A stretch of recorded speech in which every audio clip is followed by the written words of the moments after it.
দর্শক আমন্ত্রণ জানাচ্ছি যমুনার বিশেষ আয়োজন ডক্টরস অন কলে। আপনাদের স্বাস্থ্য বিষয়ক নানান প্রশ্ন আর সেই সব কিছুর তাৎক্ষণিক সমাধান নিয়ে আমাদের বিশেষ আয়োজন। আপনাদের সাথে পুরো আয়োজন জুড়ে সাথে থাকছি আমি ডাক্তার সিদ্রা ইকবাল। আমাদের এই আয়োজনে থাকেন দেশ বরেণ্য এবং আধুনিক চিকিৎসা বিজ্ঞানে দক্ষ চিকিৎসকরা। আজ আমাদের আলোচনার বিষয় অস্থি ও মেরুদণ্ডের যত্ন। আলোচনার জন্য আমাদের সাথে অতিথি হিসেবে আছেন orthopaedic spine surgeon doctor Mohammad Ziaul Hasan, consultant জাতীয় অর্থোপেডিক হাসপাতাল ও পুনর্বাসন প্রতিষ্ঠান বা যাকে আমরা নিটোর বলে থাকি। আমাদের বিশেষজ্ঞ চিকিৎসকের পরামর্শ পাওয়ার জন্য ফোন করুন 982405 নাম্বারে। ডাক্তার জিয়াউল হাসান, স্বাগত জানাচ্ছি আপনাকে ডক্টরস অন কলে। অসংখ্য ধন্যবাদ। আমরা আজ কথা বলবো অস্থি ও মেরুদণ্ডের যত্ন নিয়ে। অস্থি ও মেরুদণ্ডের কথা যখনই চলে আসে, স্বাভাবিকভাবে যারা আজকে আমাদের দেখছেন সকলের কোনো না কোনো সমস্যা মেরুদণ্ড বা অস্থির মধ্যে দিয়ে যান। সেটা হতে পারে সামান্য ঘাড় ব্যথা, হাতের জয়েন্টে ব্যথা। তো আজ আমরা এই সব কিছু বিস্তারিত আলোচনা করব। প্রথমে একটু শুরু করতে চাই, অস্থি ও মেরুদণ্ডের কোন সমস্যাগুলো আপনাদের কাছে রোগীরা সবচাইতে বেশি নিয়ে আসেন? জি, অসংখ্য ধন্যবাদ। আসলে এটি একটি বার্নিং কোশ্চেন। অস্থি মেরুদণ্ড দুটি একটা আরেকটির সাথে সম্পর্কিত। অস্থি মানে হচ্ছে হাড়, মেরুদণ্ড যদিও শুধুমাত্র হাড় নয়, হাড়ের মধ্যে আরও স্পাইনাল কর্ড এবং কিছু নিউরাল টিস্যু থাকে। সো হাড় এবং মেরুদণ্ড ওতপ্রোতভাবে জড়িত। যদি বলেন যে সবথেকে বেশি কমন বা সবথেকে বেশি পেশেন্ট আমরা কী ধরনের দেখে থাকি, আমাদের দেশে মোস্টলি দুই ধরনের পেশেন্ট আসে। একটা হচ্ছে যেহেতু আমাদের রোডস অ্যান্ড হাইওয়েজ খুবই ক্রাউডি থাকে, প্রচুর যানবাহন, সো আমাদের দেশে প্রচুর অ্যাক্সিডেন্টের পেশেন্ট আসে। সেটা হতে পারে হাত বা বোনের কোনো ফ্র্যাকচার অথবা পায়ের কোনো ফ্র্যাকচার অথবা অনেক সময় মেরুদণ্ডে আঘাতজনিত অনেক রোগী আমরা দেখে থাকি। এছাড়া আরেকটি গ্রুপ পেশেন্ট আমাদের কাছে আসেন, তারা হচ্ছে যারা বয়স্ক পেশেন্ট, যারা বিভিন্ন রকম ডিজেনারেটিভ অস্থির সমস্যায় ভুগে থাকেন, অস্টিওআর্থ্রাইটিস, বাতের সমস্যা অথবা বয়সজনিত কোমরে ব্যথা, অস্টিওপোরোসিস, হাড় ক্ষয় আমরা খুব কমনলি পাই। এই ধরনের বিভিন্ন পেশেন্টই আমরা পাই। তবে বয়স্ক রোগীদের মধ্যে হাড় ক্ষয় এবং ডিজেনারেটিভ যে সমস্যাগুলো, মেরুদণ্ডের যে বয়সের কারণে অস্টিওপোরোসিসের কারণে যে কোমরের ব্যথা, এটি খুব কমন।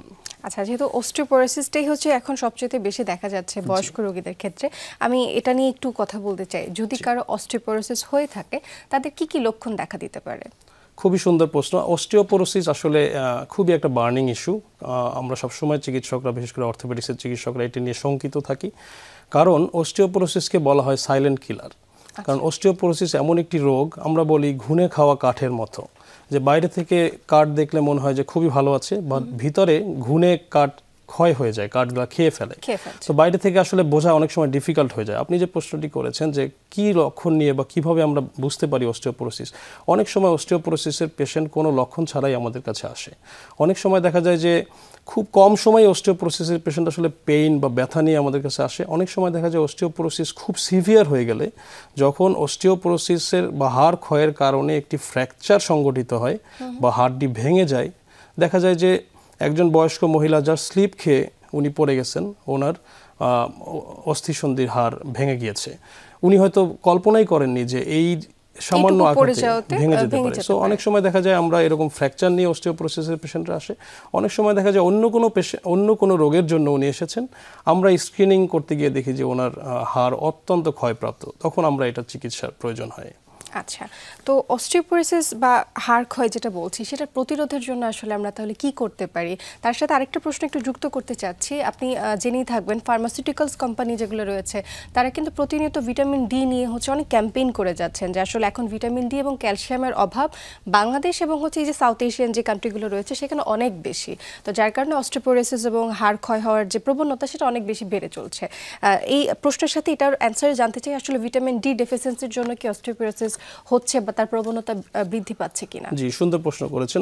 আমি প্রথম প্রশ্নটা আগে উত্তর দিতে চাই, সেটা হচ্ছে যে আমরা কিভাবে প্রতিরোধ করতে পারি। বিকজ যে কোনো রোগী প্রতিরোধটা আসল, কারণ প্রতিরোধ সবসময় ন্যাচারাল এবং প্রতিরোধ সবসময় হচ্ছে প্রাকৃতিক নিয়মে আপনি করতে পারেন, যাতে করে কোনো ফিনান্সিয়াল বার্ডেন নেই, অর্থ খরচ হওয়ার কোনো ইস্যুজ নেই।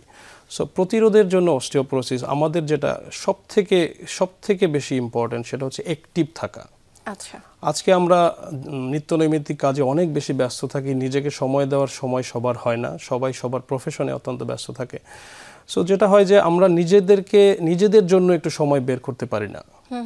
সো নিজের সময়টা বলতে আমি বোঝাচ্ছি যে আপনি যদি প্রতিদিন অন্তত 30 মিনিট নিজের জন্য একটু বের করেন, আপনি কিছু ব্যায়াম করেন, কিছু এক্সারসাইজ করেন, আপনার জিমে যাওয়ার প্রয়োজন নেই, বাট আপনি যদি আপনার বাসায় কিছু ব্যায়াম করেন, সেটা হতে পারে আপনি ট্রেডমিল ইউজ করতে পারেন, সেটা হতে পারে আপনি আপনার বাসার বাইরে নিকটস্থ যে মাঠ আছে সেখানে হাঁটতে পারেন, আপনি ইভেন আপনি রাস্তায় হাঁটতে পারেন। কায়িক পরিশ্রমের মধ্যে কিছুটা থাকা, নিজের বডিকে অ্যাক্টিভ রাখা। অ্যাটলিস্ট আমরা বলি যে অ্যাটলিস্ট 30 মিনিট প্রতিদিন যদি কেউ হাঁটে তাহলে তার অস্টিওপোরোসিস হওয়ার সম্ভাবনা 70% কমে যায়। অনেক বড় একটা 70% কমে যায়। সো এইটা আমরা অনেক সময় মেনটেন করতে পারি না। অনেক রোগী আমাদের কাছে বলে, স্যার আমি কখন হাঁটবো? আমার কথা হচ্ছে হাঁটার কোনো সময় নেই, আপনি যখন ফ্রি থাকেন, আপনি রাত 12টায়ও যদি আপনার বাসায় যান, আপনি ফ্রেশ হয়ে বাইরে বের হয়ে আধা ঘন্টা আপনি হাঁটেন, but of course safety and security ensure করে। বাট আপনাকে হাঁটতে হবে, আপনাকে এক্সারসাইজ করতে হবে। আরেকটা জিনিস আমি খুব ইম্পর্টেন্ট সবসময় দেই আমার রোগীদেরকে বলি, সেটা হচ্ছে আপনার হাঁটা, আপনার বসা এবং আপনার শোয়ার যে পোশ্চার অথবা আপনার যে বডি যে পজিশন, এইটার ব্যাপারে আপনাকে সচেতন হতে হবে, যাতে করে কোনো লং টাইম বসে থাকা, লং টাইম শুয়ে থাকা, লং টাইম হাঁটার জন্য কোনো নির্দিষ্ট অঙ্গের উপরে বা নির্দিষ্ট কোনো বোনসের উপরে অত্যাধিক প্রেশার তৈরি না হয়। আচ্ছা, সো যদি আপনি আমাকে জিজ্ঞেস করেন যে তাহলে এই তিনটি ইন শর্ট যদি আমি বলতে চাই যে বসার ঢংটা কী হওয়া উচিত, আমি সবসময় বলি যে আমরা যখন বসি আমাদের শরীর এবং আমাদের পায়ের মাঝখানে 120 ডিগ্রি অ্যাঙ্গেল করে আমাদেরকে বসা উচিত, যেটা আমার মেরুদণ্ডের হাড়ের জন্য খুবই ইম্পর্টেন্ট। ব্যাক সাপোর্ট ইউজ করা যেতে পারে। যদি বলেন যে শোয়া, অনেকে বলে যে শক্ত বিছানায় শুতে হবে, আমরা এটা মনে করি না। আসলে শক্ত বিছানায় শোয়ার ব্যাপার নয়, ব্যাপার হচ্ছে সমান বিছানায় শুতে হবে। আপনি যখন সমান বিছানায় শুবেন, আপনি অনেক সময় দেখবেন, অনেক রোগীদেরকে আমি বলি যে আপনি বাসায় গিয়ে আপনি দেখেন যে আপনার বিছানাটা উঁচু নিচু হয়ে গেছে কিনা। অনেক সময় দেখা যায় যে দীর্ঘদিন ধরে একটা উঁচু নিচু বিছানায় বসতে বসতে রোগীদের কোমরে ব্যথা তৈরি হয়, যেটা সে বুঝতেই পারে না। সেটা সে বুঝতেই পারে না। এবং হচ্ছে এখানে আরো অনেক ব্যাপার রয়েছে। আপনি পশ্চারের কথা বলছিলেন, নিশ্চয়ই আরো অনেকগুলো প্রশ্ন আছে আমাদের কাছে। সময় হচ্ছে একটু বিরতির, তারপর ফিরছি আপনার কাছে। দর্শক, ডক্টরস অন কল অনুষ্ঠানে নিচ্ছি ছোট্ট একটু বিরতি। আপনাদের প্রশ্ন নিয়ে আমাদের সাথেই থাকুন। দর্শক, আবারও স্বাগত জানাচ্ছি ডক্টরস অন কলে। আমরা কথা বলছি অস্থি ও মেরুদণ্ডের যত্ন নিয়ে, এবং এই বিষয়ে কথা বলবার জন্য সাথে আছেন ডাক্তার মোহাম্মদ জিয়াউল হাসান। আমরা কথা বলছিলাম অস্টিওপোরোসিস নিয়ে, এবং আপনি আমাদেরকে কিছু পশ্চারের ব্যাপারে বলছিলেন যে আসলে কিভাবে বসতে হয়, সেই ব্যাপারে আরেকটু জানতে চাই আপনার কাছে। জি, বসার কথা যদি বলেন, খুব সহজ। সেটা হচ্ছে যে আমার বডি এবং আমার পা দুটির মাঝখানে যে অ্যাঙ্গেলটি হয় বসলে পরে তৈরি হয়, সেটি হবে 120 ডিগ্রি। এটা হচ্ছে আইডিয়াল। হয়তো ম্যান টু ম্যান ভেরি করতে পারে, বাট এটা আমাকে খেয়াল করতে হবে আমি যেন খুব বেশি সামনের দিকে ঝুঁকে না বসি, আবার খুব বেশি পিছনে না বসি। আচ্ছা, একটু ইন্টারাপ্ট করছি আপনাকে। যারা হচ্ছে কর্মজীবী রয়েছেন বা অফিসে কাজ করেন, দীর্ঘ সময় ল্যাপটপে বসে কাজ করতে হয়, বা হচ্ছে ফ্রিল্যান্সিং এ কাজ করেন, আপনি তো জানেনই যে অনেকটা সময় হচ্ছে কিন্তু ল্যাপটপের সামনেই থাকতে হয়। তো তাদের জন্য আপনার কি পরামর্শ থাকবে? তাদের যেহেতু অস্টিওপোরোসিস হওয়ার একটা সম্ভাবনা রয়েছে, প্লাস ব্যাক পেইন, এগুলো তো তাদের থাকছে, তো সেক্ষেত্রে তারা কি করতে পারেন? খুবই ইম্পর্টেন্ট প্রশ্ন। নাম্বার 1, বসার ক্ষেত্রে আমি যে অ্যাঙ্গেলের কথা বলছি এটি খেয়াল রাখা, পিছনে একটা ব্যাক সাপোর্ট চেয়ার ইউজ করা। নাম্বার 2 হচ্ছে উনি যে ল্যাপটপটি ইউজ করবেন বা যে ডিভাইসটি ইউজ করবেন, এটা আই সাইটে আমরা বলি যে চোখের সমান লেভেলে হতে হবে, যেন উনি এভাবে বসে টাইপ করতে পারেন, উনি যেন সামনে ঝুঁকে টাইপ না করেন। আমরা অনেক অফিসে আপনি দেখবেন যে নিচে মনিটর দেওয়া থাকে, দিস ইজ রং। এটা আসলে ওনার ব্যাকের স্পাইনের জন্য বা মেরুদণ্ডের জন্য ক্ষতিকর। নাম্বার 2 হচ্ছে উনি দীর্ঘ সময় যেন বসে না থাকেন, উনি যেন মাঝে মধ্যে উঠে একটু পায়চারি করেন, যাতে করে ওনার কোমরের মাসেলটা জমে না যায়, কোমরের মাসেলের সার্কুলেশন। সেটা আমরা বারবারই বলার চেষ্টা করেছি আমাদের স্বাস্থ্য বিষয়ক এই প্রোগ্রামগুলোর মাধ্যমে, যে হচ্ছে অবশ্যই 5 মিনিটের জন্য হলেও কিন্তু ডেস্ক থেকে উঠে একটু হাঁটাচলা করতে হবে। আচ্ছা, আরেকটা বিষয়, যে এইসব সমস্যা যখন দেখা যায়, তখন দেখা যায় ফার্মেসি থেকে আমরা কিন্তু কিছু বেল্ট পাওয়া যায়। তারা কিন্তু সেই বেল্টগুলো কোমরে ব্যবহার করে, বা ঘাড়েরও কিছু বেল্ট রয়েছে, সেগুলো ইউজ করে হচ্ছে কাজ করছেন। তো ডাক্তারের পরামর্শ ছাড়া অবশ্যই বেল্ট পরা উচিত নয়, সেটা একটা বিষয় রয়েছে। তারই পাশাপাশি জিজ্ঞেস করতে চাই, আসলে কি এই বেল্ট পরবার পিছনে কোনো যুক্তি রয়েছে কিনা? জি, এটা খুবই একটা গুরুত্বপূর্ণ ব্যাপার। আমাদের অনেক রোগী আমরা পাই যারা দীর্ঘ 2 বছর 3 বছর যাবত কোমরে বেল্ট পরছে, খুবই ক্ষতিকর। আচ্ছা, মেরুদণ্ডের বেল্ট বা ঘাড়ের বেল্ট স্পেসিফিক কজ ছাড়া মেরুদণ্ডের ক্ষতি করে। আমি খুবই স্পষ্ট করে আবার বলতে চাই, কোমরের বেল্ট দীর্ঘদিন পরলে কোমর দুর্বল হয়ে যায়, কারণ কোমর তখন কি হয়, বেল্টের সাপোর্ট নিয়ে চলে, কোমরের মাসেলটি অত ভালো ইউজ হয় না, তখন মাসেলটি আস্তে আস্তে করে কিন্তু ছোট হয়ে যায়, এবং এইটার কারণে হাড়ের উপর প্রেশার পড়ে এবং ব্যাক পেইন তৈরি হয়। সো বেল্ট কিন্তু ইটসেলফ ব্যাক পেইনের একটা কারণ। 5 থেকে 7 দিনের বেশি এবং বিশেষ কোনো প্রয়োজন ছাড়া, যেমন মেরুদণ্ডের ডিফর্মিটি কারেকশন বা অপারেশন ছাড়া মেরুদণ্ডের বেল্ট পরা মেরুদণ্ডের জন্য ক্ষতিকর। সেটি অবশ্যই একজন চিকিৎসক প্রেসক্রাইব করবেন যে আসলে তার বেল্ট পরার প্রয়োজন আছে কিনা। আচ্ছা, বেল্টের তো অবশ্যই কিছু সাইজও থাকতে পারে, তাই না? এটা তো ভ্যারি করে মানুষ এবং ওজনের ভিত্তিতে। এবার একটু ঘাড়ের বিষয়ে কথা বলতে চাই, যেহেতু ঘাড়েরও কিছু বেল্ট পাওয়া যায়, দেখা যায় অনেকের এটা স্টিফ হয়ে গিয়েছে ঘাড়টা, তখন তারা একটা বেল্ট নিয়ে দীর্ঘদিন পরে রয়েছে, সেটার ক্ষেত্রে কি ঘাড়ের বেল্টের ব্যাপারে সমস্যাটা কিছুটা কম, কারণ কি ঘাড়ের বেল্টটা পরতে রোগীদের একটু কষ্ট হয়। সো কোমরের বেল্টটাই বেশি পপুলার, আসলে সবাই একটু ব্যাক পেন হলে বা পেন হলে পরে। সো ঘাড়ের বেল্টের ব্যাপারে আরও বেশি স্পেসিফিক, বা কারণ ঘাড় আমাদের খুবই মোবাইল একটা জায়গা যেখানে মুভমেন্ট হয়। সো বেল্ট পরলে কি হয়, ওই জয়েন্টগুলো কিন্তু রেস্ট্রিক্টেড হয়ে যায়। সো স্পেসিফিক কারণ ছাড়া, রোগ ছাড়া ঘাড়ের বেল্টও একইভাবে ক্ষতিকর। খুব স্পষ্ট করে কিন্তু দর্শক আমরা বলে দিচ্ছি যে ডাক্তারের পরামর্শ ছাড়া কোনো বেল্ট পরা যাবে না। একজন দর্শক আমাদের সাথে যুক্ত আছেন, ওনার ফোন কলটি আমরা নিয়ে নিই। দর্শক, কে বলছিলেন, কোথা থেকে বলছিলেন, নাম বলে প্রশ্ন করুন। আমি ব্রাহ্মণবাড়িয়া শাহবাজপুর থেকে বলছি। জি দর্শক, শুনতে পাচ্ছি, আপনার প্রশ্নটি করুন। জি, আমি ব্রাহ্মণবাড়িয়া শাহবাজপুর থেকে বলছি। আমি কোমরের সমস্যা। জি, আপনার কোমরে কি সমস্যা রয়েছে এই মুহূর্তে? কোমরে আমি যে কাঠ আলগি দিলে লামাইলে কোমরের মেরুদণ্ডের সমস্যা হয়, ব্যথা হয়, পছন্দ ব্যথা হয়। আপনার প্রশ্ন থাকলে আপনি ওনাকে কোনো প্রশ্ন করতে পারেন। এই ব্যথাটা কতদিন যাবত? ব্যথাটা প্রায় 2-3 বছর। জি, আবার একটু বলবেন যে কতদিন যাবত ব্যথাটি হচ্ছে? 3 বছর যাবত ব্যথাটা হইতেছে। 3 বছর যাবত। আপনি কোনো আঘাত পেয়েছেন? না, আঘাত পাই নাই। একটা মাল আলগি দিছিলাম 3-4 বছর আগে।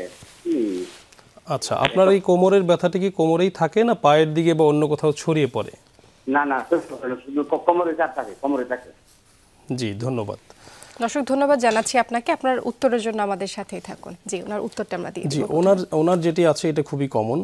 2 থেকে 3 বছর যাবত ওনার কোমরে ব্যথা হচ্ছে, এবং উনি একটি কথা বলেছেন যে উনি যখন কোনো কিছু তুলতে যান তখন ওনার কোমরে ব্যথা হয়, এবং খুব সম্ভবত, আমি যদি ভুল না শুনে থাকি, উনি যখন একদম প্রথমে ব্যথাটা শুরুই হয়েছে একটি ভার উত্তোলন করতে গিয়ে। এই ক্ষেত্রে অনেক সময় যেটা হয়, আমাদের মেরুদণ্ডে হাড়ের মাঝে মাঝে ইন্টারভার্টিব্রাল ডিস্ক থাকে, সেখানে অনেক সময় যারা হেভি ওয়েট কাজ করে ওই ডিস্কের উপরে প্রেসার পড়ে। প্রেসার পড়তে পড়তে যেটা হয়, বয়সের কারণে মানুষের সকল অঙ্গই আস্তে আস্তে ডিজেনারেশন হয়, বাট আঘাতের কারণে বা ওজন উত্তোলন করতে গিয়ে অনেক সময় ডিস্কের ডিজেনারেশন হয়। এই ডিস্ক ডিজেনারেশনের কারণে ওনার পেইন হতে পারে। সেক্ষেত্রে ওনার জন্য আমাদের খুবই কমন যেটা অ্যাডভাইস, সেটা হচ্ছে যে রেগুলার ওই যে হাঁটার যে ব্যাপারটা আমি বলেছি, উনি রেগুলার ওনাকে হাঁটতে হবে, যাতে কোমরে ওনার ভাস্কুলারিটি, ব্লাড সাপ্লাই বাড়ে। ওজন উত্তোলনের জন্য যদি ওনার ব্যথা হয়, তাহলে এই ওজন উত্তোলনের পেশায় সংযুক্ত থাকতে হলে ওনাকে অবশ্যই একজন চিকিৎসককে দেখিয়ে ওনার স্পাইন স্ক্রিনিং করে দেন এই কাজ উনি কিন্তু আমাদের জানিয়েছেন তিনি কাঠের কাজ করে থাকেন, যেহেতু অবশ্যই তার এই কাজের ক্ষেত্রে যেতেই হবে। তো সেই ক্ষেত্রে অর্থোপেডিক সার্জনকে যদি দেখান, তাহলে সেই ক্ষেত্রে কি চিকিৎসা তার জন্য হতে পারে? সেক্ষেত্রে সবার আগে যেটা প্রয়োজন সেটা হচ্ছে ওনার ডায়াগনোসিস, যে এটা কি ডিস্কের জন্য হচ্ছে নাকি কোমরের কোনো ফ্যাসেট জয়েন্ট বা অন্য কোনো কারণে হচ্ছে বা কোনো নার্ভের কোনো কারণে হচ্ছে কিনা। যেহেতু 3 বছর একটি দীর্ঘ সময়, আমি মনে করি ওনাকে ফিজিক্যালি একজন চিকিৎসক দেখিয়ে চিকিৎসা করা উচিত। এর আগ পর্যন্ত ওনার ওজন উত্তোলন করা ওনার জন্য একটু রিস্কি হয়ে যাবে। ধন্যবাদ জানাচ্ছি ডাক্তার জিয়াউল হাসান আপনাকে আমাদের দর্শককে উত্তরটি দেওয়ার জন্য। আশা করছি তিনি আমাদের উত্তরে উপকৃত হয়েছেন। দর্শক, আপনি শুনছিলেন ডাক্তার জিয়াউল হাসান কি বললেন, যে আসলে দীর্ঘ 3 বছর যাবত যেহেতু আপনার এই কোমরে ব্যথা রয়েছে, সেই ক্ষেত্রে অবশ্যই একজন ডাক্তারের কাছে যেতে হবে। সমান একটি বিরতি, তারপর ফিরছি আবার আপনার কাছে।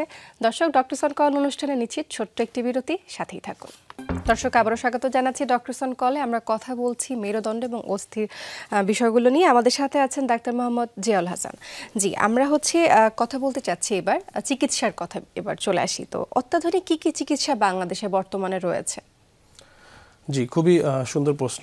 চিকিৎসা আসলে এমন একটি জিনিস যে চিকিৎসা অনেক সময় শুধুমাত্র ব্যায়াম, এক্সারসাইজ দিয়ে পসিবল, অনেক সময় মেডিসিন দিয়ে পসিবল, লাইফস্টাইল মডিফিকেশন করে পসিবল, অনেক সময় খুবই রেয়ার কেসে আমি বলবো সার্জারির প্রয়োজন হয়। সার্জারির কথা যদি আমি বলতে যাই, আসলে বাংলাদেশে এখন এই মুহূর্তে মেরুদণ্ডের ওয়ার্ল্ডে যত রকম সার্জারি অ্যাভেলেবেল, সেগুলো ওপেন সার্জারি থেকে শুরু করে minimal invasive or even endoscopic spine surgery বাংলাদেশে এখন অ্যাভেলেবেল। আমরা একটি গ্রুপ অফ সার্জনস যারা স্পাইন সার্জারি নিয়ে ডেডিকেটেড, তারা বাংলাদেশের সাথে আমি বলি যে bridging the world, bridging the gap with the modern world. আমরা এটা চেষ্টা করে যাচ্ছি দীর্ঘদিন যাবত, এবং আমরা ওপেন সার্জারি থেকে ধীরে ধীরে আমরা এখন এন্ডোস্কোপিক সার্জারির দিকে প্রবেশ করেছি, যেখানে আগে প্রায় 5 থেকে 7 সেন্টিমিটার কেটে মানুষের কোমরে অপারেশন করতে হতো, এখন সেটা আমরা 1 সেন্টিমিটার অর ইভেন 1 সেন্টিমিটারের কম ছোট একটি ছিদ্র করেও আমরা অপারেশন করছি। তো এই মুহূর্তে বাংলাদেশে সব ধরনের সার্জারি अवेलेबल আছে। আচ্ছা, আপনি যেহেতু এন্ডোস্কোপির কথা বললেন যে ছোট একটা ছিদ্র করব কিন্তু হচ্ছে ফলাফল কিন্তু বড়, তারপরেও কিন্তু মানুষের মধ্যে একটা ভীতি কাজ করে যে অস্ত্রোপচার যেহেতু হবে এবং সেটা আবার স্পাইনে হবে বা মেরুদণ্ডতে হবে, তারপরে রোগী বিছানায় পড়ে যাবে কিনা, বা অনেকের মধ্যে কিন্তু কুসংস্কার এখনো রয়েছে যে অস্ত্রোপচারের পর বা সার্জারির পর হচ্ছে কিন্তু রোগী আর আগের মতো চলাফেরা করতে পারেন না। তাহলে এটা কতটুকু হচ্ছে সত্য? এক্ষেত্রে আমি যেটা মনে করি সেটা হচ্ছে যে কয়েকটি ফ্যাক্টর খুব ইম্পর্ট্যান্ট। আপনি যে চিকিৎসককে চয়েস করবেন সেই চিকিৎসক সম্বন্ধে আপনাকে জানতে হবে যে ওনার স্পাইন সার্জারির উপরে কতটুকু দক্ষতা রয়েছে। যেই হসপিটালে আপনি চিকিৎসা করবেন সেখানে আপনাকে জানতে হবে যে ওপেন থেকে শুরু করে মিনিমাল ইনভেসিভ এবং এন্ডোস্কোপিক স্পাইন সার্জারি সব ধরনের চিকিৎসা এখানে অ্যাভেলেবেল আছে কিনা। মেরুদণ্ডে অপারেশন আমরা বলি যে 100 জন রোগী যদি হয় তার মধ্যে হয়তো 2 বা 3 জন রোগীর মেরুদণ্ডে অপারেশন লাগে। সো মেরুদণ্ড অপারেশন আপনি তখনই করবেন যখন আপনার আর কোনো পথ খোলা থাকবে না, এবং আমরাও তখনই করি যখন আর কোনো পথ খোলা না থাকে। সো আপনি যদি আমরা বলি সঠিক ইন্ডিকেশন যদি আপনারা ফলো করেন, তাহলে মেরুদণ্ডের রোগী অপারেশনের পরে কমপ্লিকেশন সব কিছুতেই হতে পারে, বাট সাধারণত কোনো রকম কোনো অসুবিধা হয় না যদি ইন্ডিকেশন ফলো করা হয়। যদি ইন্ডিকেশন ফলো না করা হয় তাহলে অনেক সময় আপনি হচ্ছে বাংলাদেশে one of the most famous orthopaedic যে হসপিটাল রয়েছে নিটোর বা পঙ্গু হাসপাতাল বলে কিন্তু সবাই চিনে, সেখানে রয়েছে। তো সেখানকার অবস্থা একটু জানতে চাই, সেখানে হচ্ছে কেমন এই ধরনের সার্জারি হয়ে থাকে কিনা, বা হলে সেখানকার ফলাফলটা কেমন থাকছে? নিটোরে আলহামদুলিল্লাহ স্পাইন সার্জারি বা মেরুদণ্ডের সব ধরনের অপারেশনই হয়ে থাকে, ওপেন সার্জারি হয়ে থাকে এবং এন্ডোস্কোপিক সার্জারিও হয়ে থাকে। আমাদের যেটা সমস্যা সেটা হচ্ছে আমাদের পেশেন্ট ক্রাউড, পেশেন্ট লোড অনেক বেশি, হয়তো অনেক সময় দীর্ঘসূত্রিত থাকে, বাট নিটোরে কিন্তু সব ধরনের অপারেশন, সব ধরনের চিকিৎসাই এখন অ্যাভেলেবেল। এর বাইরে আমরা প্রাইভেট আরেকটি প্রতিষ্ঠানে কাজ করি, সেটা হচ্ছে Bangladesh spine and orthopaedic hospital. ওখানেও ঠিক একইভাবে সব ধরনের চিকিৎসা, শুধুমাত্র open, endoscopy, minimal invasive or even physiotherapy, consultancy. তাহলে আমরা বলতেই পারি যে অর্থোপেডিক যে কোনো সার্জারির জন্য বাংলাদেশেই হচ্ছে সর্বোচ্চ চিকিৎসা রয়েছে, তার জন্য আসলে বিদেশে পাড়ি জমানোর কোনো প্রয়োজন নেই, তাই তো? আচ্ছা, এবার একটু আমরা অনুষ্ঠানের শেষ দিকে চলে আসছি, আপনার কাছে কিছু পরামর্শ নিতে চাই। সেটা হচ্ছে আমাদের তরুণদের জন্য, যাদের এখন পর্যন্ত এই ধরনের কোনো সমস্যা হয়নি বা এখনো আক্রান্ত হন এই ধরনের কোনো সমস্যায়, তাদের জীবন যাপনটা কেমন হতে পারে বা তাদের খাদ্যাভ্যাস কেমন হওয়া উচিত যাতে করে তারা এই সমস্যায় না আসেন? জি, খুবই সুন্দর প্রশ্ন এবং খুবই সময় উপযোগী। আমি বলবো তরুণদের জন্য আমার 3টি পরামর্শ। একটি হচ্ছে এক্সারসাইজ, 2 নম্বর পরামর্শ হচ্ছে এক্সারসাইজ, 3 নম্বর পরামর্শ হচ্ছে এক্সারসাইজ। যদি আপনি এক্সারসাইজ করেন, অনেকে বলে ফাস্ট ফুড, অনেকে বলে যে এখন ওয়ার্ল্ডের সব দেশেই ফাস্ট ফুড চলতেছে, কোল্ড ড্রিঙ্কস চলতেছে, এখন ওয়ার্ল্ডের সব দেশেই তরুণরা ল্যাপটপ এবং ডিভাইস নির্ভর। সো তাদের প্রবলেম হচ্ছে না, আমাদের কেন হচ্ছে? আমি বলবো একটাই প্রবলেম, সেটা হচ্ছে এক্সারসাইজ। কোমরের এক্সারসাইজ, মেরুদণ্ডের এক্সারসাইজ, শরীরের এক্সারসাইজ এনশিওর করলে যে কোনো তরুণী সুস্থ থাকবে এবং আমরা একটি সুন্দর ভবিষ্যৎ তাদেরকে দিতে পারবো। খুব সুন্দর করে বলেন। এবং অবশ্যই তরুণদের ক্ষেত্রে এখন যেটা দেখতে পাচ্ছি, তারা অবশ্যই হচ্ছে এখন ডিভাইস ফ্রিক হয়ে গিয়েছে, তারা ডিভাইসের প্রতি বেশি আসক্ত, কিন্তু তারই পাশাপাশি এই যে মাঠে যাওয়ার যে বিষয়টা ছিল, শহর থেকে কিন্তু মাঠ আস্তে আস্তে করে বলতেই পারি যে বিলীন হয়ে যাচ্ছে। সেখানে মাঠ থাকলেও মাঠে হচ্ছে তরুণদের তেমন আনাগোনা আমরা খুব কমই দেখতে পাই, বা ছোট ছোট বাচ্চাদেরকে হচ্ছে এখন খেলার জন্য আমরা মাঠের দিকে নিয়ে যাওয়ার জন্য উৎসাহিত করি না। তার পাশাপাশি দেখা যায় যে তাদেরকে খেলতে নেবার জন্য আরও যে লাক্সারিয়াস কিছু প্লেগ্রাউন্ড তৈরি হয়েছে, সেটা একদম ইনডোর প্লেগ্রাউন্ড, সেখানে আমরা নিয়ে যাচ্ছি, তাই না? তাহলে আপনি যে কথাটা বললেন যে এক্সারসাইজ এবং এক্সারসাইজ, আমরা যদি তা করি তাহলে অবশ্যই হচ্ছে আমরা এইসব সমস্যার থেকে দূরে থাকবো। অসংখ্য ধন্যবাদ জানাচ্ছি আপনাকে আপনার মূল্যবান সময় আমাদেরকে দেওয়ার জন্য। জি, আপনাদেরকে ধন্যবাদ, টেলিভিশনের সকলকে ধন্যবাদ, সকল কলা কুশলী এবং যমুনা টিভিকে অসংখ্য ধন্যবাদ। ধন্যবাদ আপনাকে। দর্শক, এই ছিল ডক্টর সন কলের আজকের আয়োজন। যমুনা টেলিভিশনের সাথে থাকার জন্য অসংখ্য ধন্যবাদ জানাচ্ছি আপনাদের।